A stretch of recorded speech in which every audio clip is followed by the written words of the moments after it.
Olá, seja bem-vindo ao Fórum, que hoje discute os limites da religião na vida das pessoas. A Constituição Federal garante a liberdade de crença, culto e associação religiosa. Mas como deve ser a relação entre a igreja e o fiel? Uma pessoa que faz uma doação pode se arrepender e pedir o dinheiro de volta? Quem nos ajuda com essas e outras perguntas é o professor de Direito Constitucional, Eduardo Mendonça, e o especialista em Direito Civil, Rômulo Sus.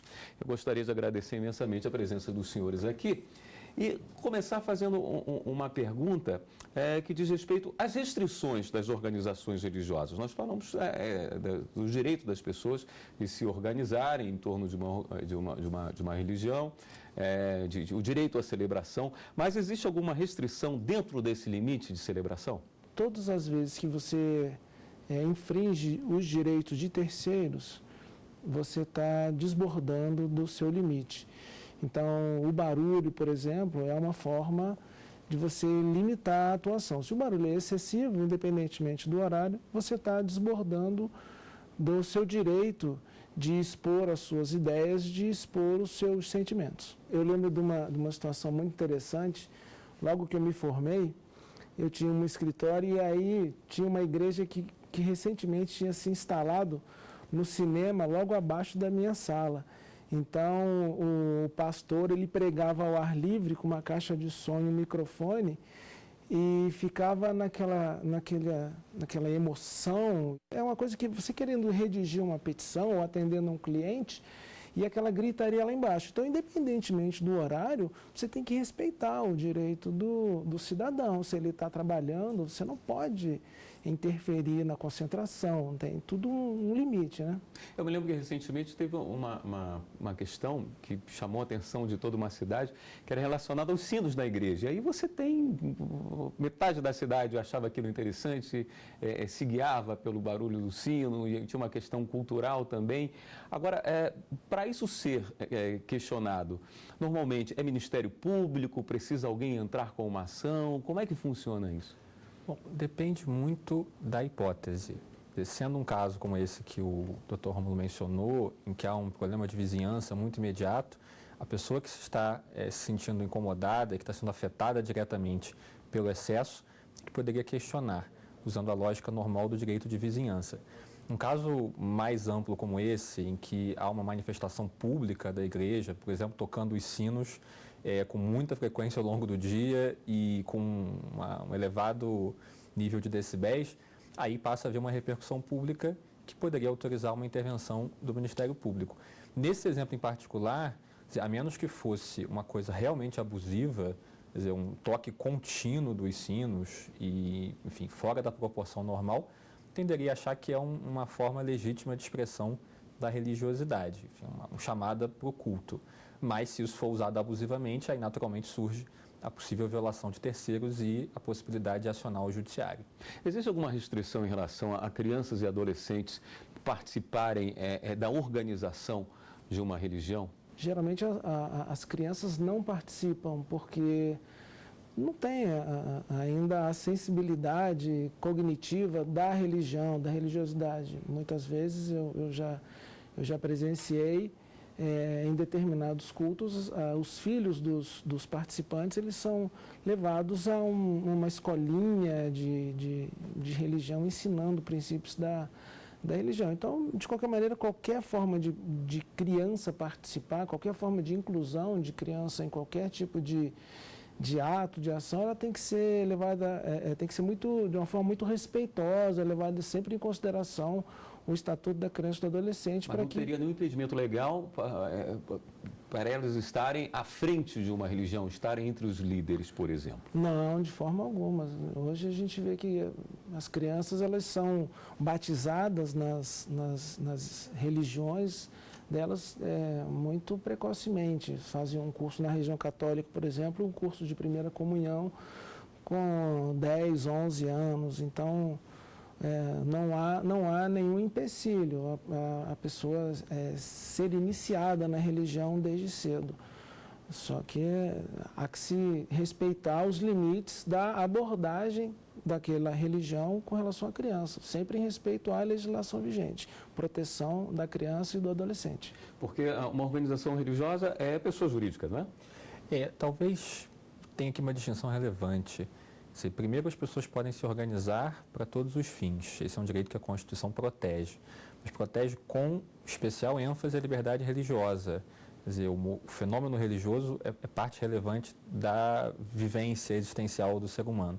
Portanto, é normal que as famílias criem os seus filhos dentro dos seus preceitos éticos, no que se inclui a sua religião. Desde que, como disse o Dr. Rômulo, isso não importe uma violação da autonomia da criança.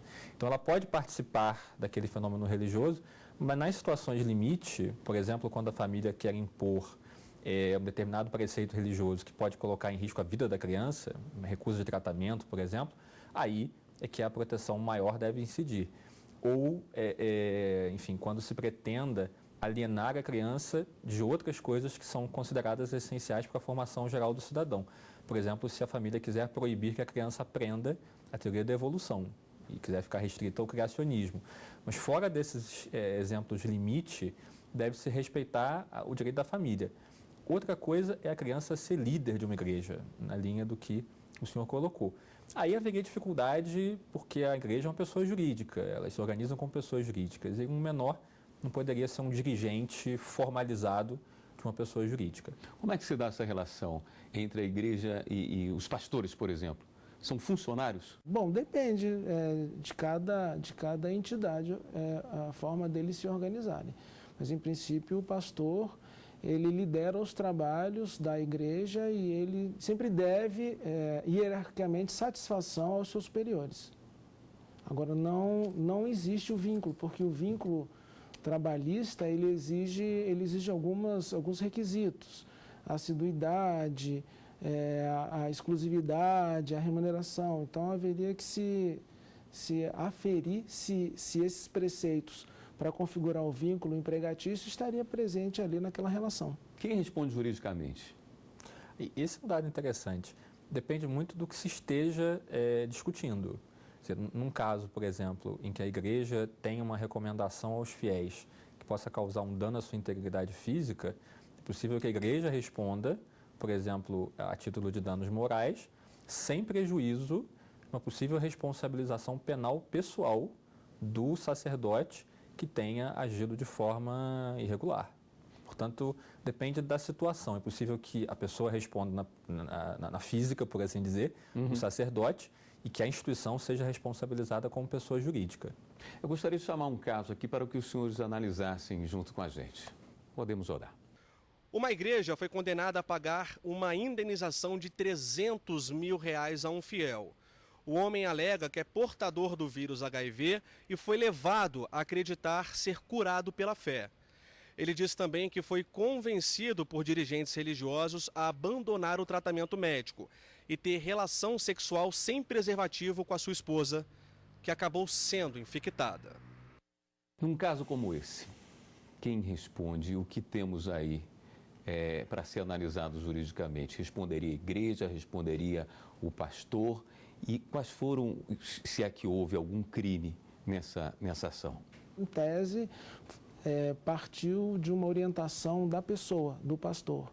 Mas a igreja também pode responder solidariamente ou subsidiariamente, depende da forma como isso aconteceu. Agora, obviamente que há uma responsabilidade, essa responsabilidade, porque o fiel, a pessoa que participa da igreja, acreditando na pregação do seu líder espiritual, acabou adotando uma postura que levou ela a prejuízos e prejuízos a terceiro. Então, todo o prejuízo tende a ser indenizado, pelo menos o Código Civil disciplina dessa forma.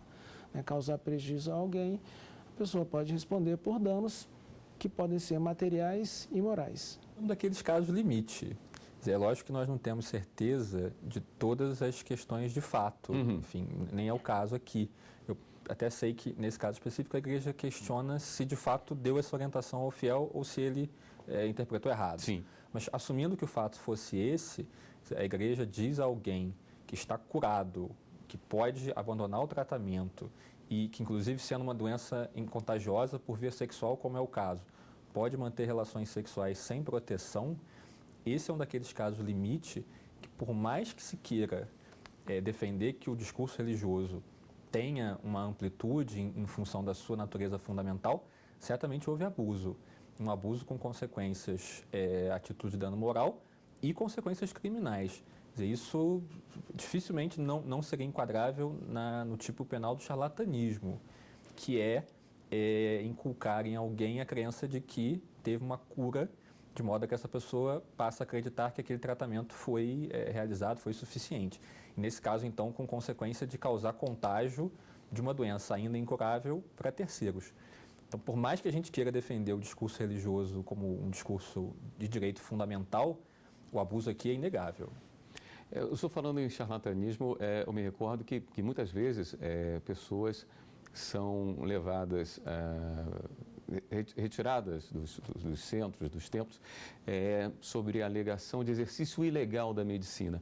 É um caminho mais curto do que se utilizar o charlatanismo? As situações são muito parecidas, na verdade.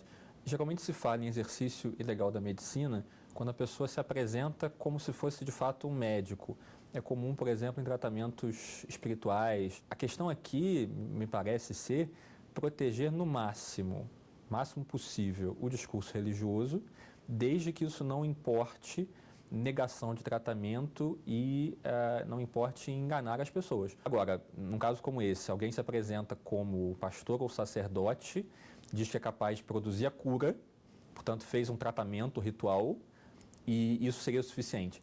Isso é um exercício ilegal da medicina ou charlatanismo, aqui os tipos penais são muito próximos.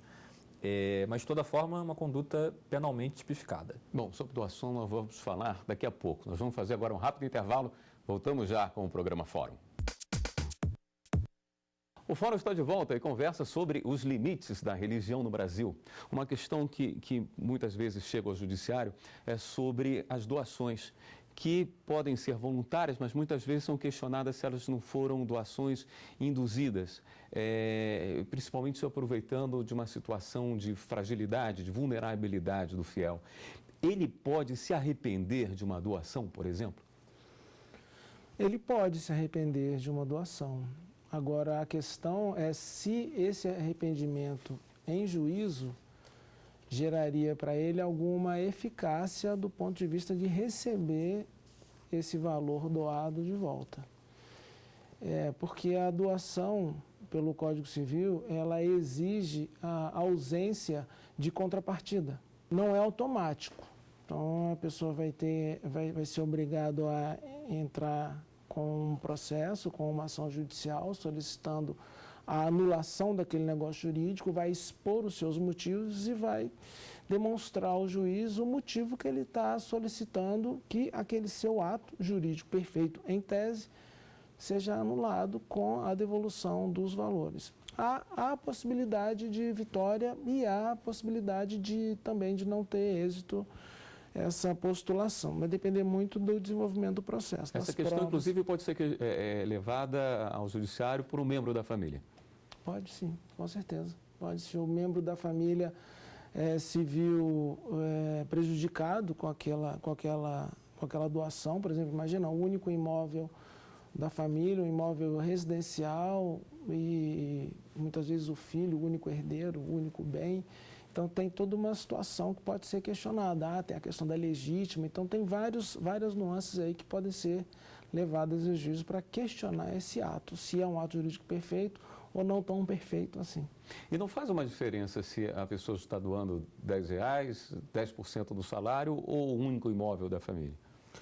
Pode fazer, porque no caso de único imóvel da família, mesmo que a doação seja perfeita do ponto de vista de não haver vício de consentimento, incidem vedações legais a que haja disposição desse patrimônio. Quer dizer, mesmo que eu queira dispor sem nenhum tipo de constrangimento ou coação, há limites para proteger os herdeiros. Mas, olhando a questão sob a perspectiva do direito constitucional aqui, a chave é a autonomia. Assim, em princípio, as pessoas têm autonomia para dispor sobre o seu patrimônio, as pessoas têm autonomia para manifestar a sua fé, para tomar escolhas existenciais com base na sua fé. Inclusive escolhas dramáticas, escolhas de vida e morte, em alguns casos. Mas isso pressupõe capacidade cognitiva e ausência de impedimentos relevantes. Portanto, se for demonstrado que houve uma coação ilegítima, que a igreja se aproveitou de um momento de fragilidade emocional do fiel, estava desesperado, desenganado com uma doença e vendeu a ele uma vantagem indevida, isso aí já sai do campo da doação e talvez fosse estelionato. Portanto, cada caso é um caso e a autonomia deve ser preservada desde que as condições para exercício da autonomia estejam presentes. Portanto, capacidade cognitiva, ausência de coações ou influências irresistíveis, indevidas e, enfim, conhecimento pleno do que estava acontecendo. Essa capacidade cognitiva é que deve ser questionada se houve uma perda momentânea no momento ali de uma situação onde as pessoas são chamadas para agirem mais pela emoção do que pela razão? Eu sou muito desconfiado do paternalismo, da ideia de que o Estado, o Judiciário, o Executivo, enfim, o Estado deve ser o curador de pessoas maiores e capazes que optaram por se engajar numa religião ou em qualquer outro tipo de ação que envolva a disposição de patrimônio ou outras escolhas existenciais. Mas é claro que deve haver limites. Se nós defendemos autonomia, inclusive como manifestação da dignidade humana, da liberdade, mas se ficar demonstrado que houve uma forma de embuste, as pessoas foram induzidas a erro, as pessoas foram manipuladas na sua fragilidade, as pessoas estavam em estado de desespero e foram manejadas por causa disso, aí é possível questionar tanto uma doação quanto um outro tipo de ato que se aparentava como jurídico perfeito. As igrejas sempre andaram muito próximas da política, em alguns momentos, inclusive, fazendo de uma forma muito ostensiva a política. Existe algum impedimento para que as igrejas orientem seus fiéis a votarem em um candidato ou deixarem de votar? Isso é permitido às organizações religiosas, esse tipo de ação? Não é proibido. Então, em tese, de uma forma ou de outra, o pastor pode orientar ou pode sugerir, né? Pode apresentar um candidato entre aqueles que frequentam a igreja, ele pode apresentar esse candidato como um candidato a um cargo eletivo. Essa é uma situação bem extrema. Agora, uma assim, relativamente corriqueira, está sempre relacionado à transfusão de sangue por testemunhas de Jeová, que são impedidos pela sua fé de fazerem transfusão, e sempre que se chega no hospital cria um impasse entre o médico, que por sua vez fez o seu juramento de tentar ao máximo ali manter a vida, e a pessoa que muitas vezes se nega a fazer transfusão. Como é que o judiciário tem entendido essa situação? É uma situação muito complexa, porque não tanto pelo juramento, mas também pela obrigação dele de prestar o socorro, porque ele também pode responder pela omissão de socorro. Então é uma situação complexa. Geralmente a testemunha de Jeová ela já tem preparado um documento para em casos extremos de transfusão de sangue, o seu colega de religião levar ao hospital, no caso de uma internação, levar ao hospital esse documento que ela, em tese, firmou quando lúcida. Então, em tese, o hospital deverá obedecer a vontade do paciente, porque para qualquer tratamento, o hospital, antes de submeter o paciente ao tratamento, ele colhe a assinatura do responsável, do próprio paciente, ele autorizando o tratamento. E quando se trata de menor, fica por conta dos pais, essa autorização ou a negativa?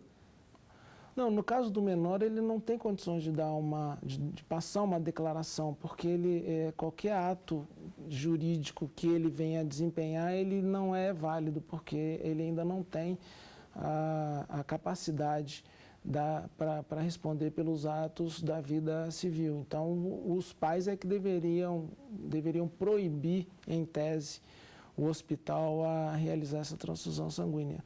Mas, por se tratar de uma criança, existem outros interesses do Estado na manutenção da vida. Então, entre a vida e a religião, o Estado vai dar preferência à vida entre esses dois, esse conflito de questões constitucionais. Em tese, o Estado dará preferência à questão constitucional, à vida, até porque para a criança exercer aquela religião, aquela crença, professar aquela crença, ela precisa estar viva.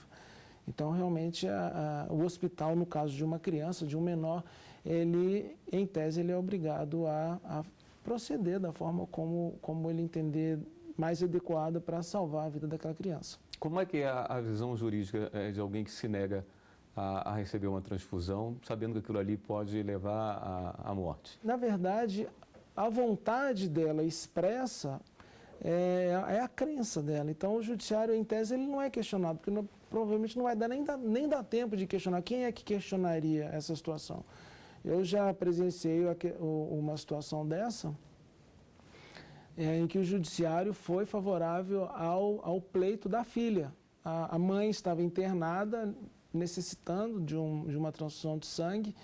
Ela era da religião de Testemunha de Jeová e existia o documento. Então, os médicos, o documento firmado pela mãe, então os médicos, eles estavam tranquilos ali em não realizar a transfusão de sangue.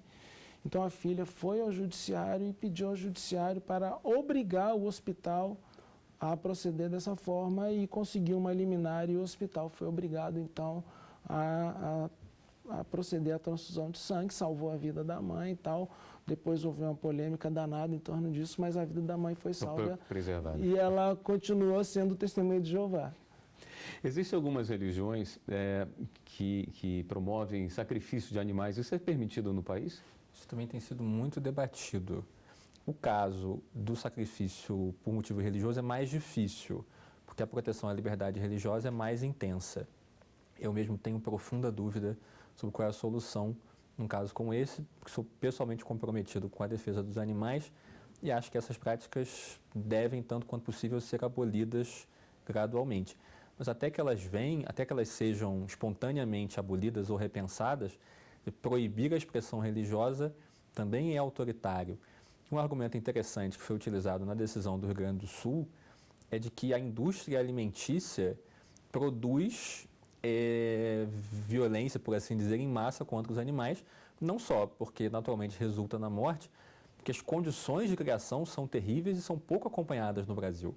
Enfim, enquanto em outros países a criação intensiva de animais, por exemplo, de granja, já foi objeto de regulamentação, porque, enfim, se aproxima do que a gente tinha em campos de concentração, se não coisa pior.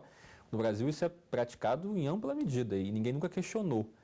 Então o argumento do juiz do Rio Grande do Sul foi: se é possível consumir alimentos em larga escala, embora todos saibam que a indústria alimentícia causa um sofrimento atroz aos animais, muitas vezes desnecessário, qual é a legitimidade do poder público para questionar o sacrifício ritual pontual, enfim, em muito menor escala do que o que acontece na indústria alimentícia?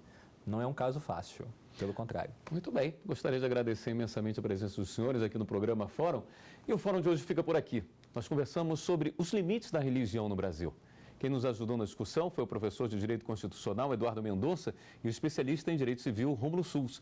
Se você quiser participar do nosso programa, você pode enviar sua sugestão para o e-mail forum@stf.jus.br. E também pode rever esta e outras entrevistas no site. É só acessar tvjustiça.jus.br. Até o próximo programa.